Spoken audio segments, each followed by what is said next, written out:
दोस्तों, हमारे चैनल पर टेट सीटेट और टीचिंग एग्जाम की तैयारी कराने के साथ साथ शिक्षक और शिक्षा से संबंधित हर प्रमुख खबरें पहुंचाई जाती है। नियोजित टीचर और टीचर नियोजन से संबंधित इंस्टेंट अपडेट के लिए हमारे यूट्यूब चैनल को जरूर सब्सक्राइब करें। साथ ही साथ हमारी वेबसाइट www.teacherrahmat.com को जरूर विजिट करें। साथ ही पुश नोटिफिकेशन को अलाउ करें ताकि हर सूचनाएं आप तक तुरंत पहुंच सके। आज की इस वीडियो में हम बात करेंगे कि मैट्रिक और इंटर के प्रमाण पत्र में त्रुटि सुधार कैसे करें। बहुत सारे अभ्यर्थी ऐसे हैं जिसके प्रमाण पत्र त्रुटिपूर्ण है और वह उसे इग्नोर कर देते हैं। जब समय आता है अगली कक्षा में नामांकन कराने का, किसी परीक्षा में सम्मिलित होने का या किसी भर्ती प्रक्रिया में हिस्सा लेने का, तो प्रमाण पत्र सत्यापन के समय उन्हें बड़ी परेशानी का सामना करना पड़ता है। यहाँ तक कि उसकी उम्मीदवारी दावेदारी भी रद्द कर दी जाती है। इसीलिए शिक्षण और शिक्षा से जुड़े सभी छात्रों को, अभ्यर्थियों को अपने प्रमाण पत्र एक बार जरूर जांच लेने चाहिए कि आपके प्रमाण पत्र में कोई त्रुटि तो नहीं है। चाहे आपके प्रमाण पत्र में नाम के स्पेलिंग में भिन्नता हो, डेट ऑफ बर्थ में त्रुटि हो, अंक,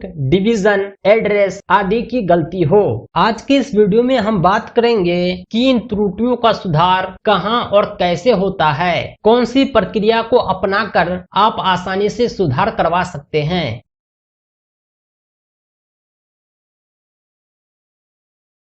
भले ही बिहार बोर्ड का हेड ऑफिस पटना में है, लेकिन बिहार के सभी प्रमंडल में इसके क्षेत्रीय कार्यालय खुले हुए हैं। यहाँ से आप अपने प्रमाण पत्र में सुधार करवा सकते हैं, लेकिन एक प्रक्रिया है जिसे आपको फॉलो करना होगा। चाहे आप वार्षिक परीक्षा के प्रमाण पत्र में त्रुटि सुधार करवाना चाहते हो, चाहे कंपार्टमेंटल परीक्षा के प्रमाण पत्र में त्रुटि सुधार, सबके लिए आपको क्षेत्रीय कार्यालय से संपर्क करना होगा। क्षेत्रीय कार्यालय में संपर्क करने से पहले आपको अपने विद्यालय के प्राचार्य द्वारा सत्यापन करवाना होगा। चाहे गलती अंक पत्र में हो, चाहे प्रमाण पत्र में, आपको एक एप्लीकेशन लिखना है। उसके बाद त्रुटिपूर्ण प्रमाण पत्र की छाया प्रति को सेल्फ अटेस्टेड करना है और इसके साथ एसडीओ कोर्ट से एक शपथ पत्र बनवाना है। आपके विद्यालय के प्राचार्य शपथ पत्र के आधार पर आपके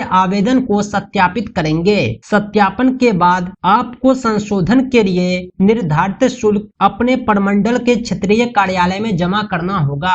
अलग अलग त्रुटि के लिए अलग अलग शुल्क निर्धारित है, जिसे आप साक्ष्य के साथ यानी अपने त्रुटिपूर्ण प्रमाण पत्र, सत्यापित आवेदन और शपथ पत्र, इस तीनों डॉक्यूमेंट को अपने क्षेत्रीय कार्यालय में जमा कर देंगे। कुछ दिनों बाद आपको समय दिया जाएगा और उसी समय को आपकी द्वितीय प्रति निर्गत कर दी जाएगी और यह द्वितीय प्रति ही आपका ओरिजिनल डॉक्यूमेंट कहलाएगा, जो पूर्णतः त्रुटि रहित होगा। इसके लिए बिहार बोर्ड ने अपने सभी क्षेत्रीय कार्यालय को आवश्यक निर्देश भी दिए हैं। बोर्ड की माने तो त्रुटि सुधार के लिए बोर्ड द्वारा पहले भी समय दिया गया था। मैं एक बार फिर दोहराना चाहूंगा कि सारे अभ्यर्थी, सारे छात्र जो नामांकन परीक्षा और भर्ती में सम्मिलित होना चाहते हैं, उसे चाहिए कि अपने डॉक्यूमेंट की एक बार पुनः जांच करें। अगर त्रुटि हो तो यथाशीघ्र सुधार करवा लें, ताकि डॉक्यूमेंट वेरिफिकेशन के समय आपको कठिनाइयों का सामना न करना पड़े। दोस्तों, वीडियो को अंत तक देखने के लिए आपका बहुत बहुत धन्यवाद। इसी तरह की इंफॉर्मेटिव वीडियोज के लिए, ज्ञानवर्धक जानकारी के लिए हमारे यूट्यूब चैनल टीचर रहमत को जरूर सब्सक्राइब करें। साथ ही साथ इस वीडियो को लाइक और शेयर करें। यह वीडियो आपको कैसा लगा कमेंट करके जरूर बतलाएं।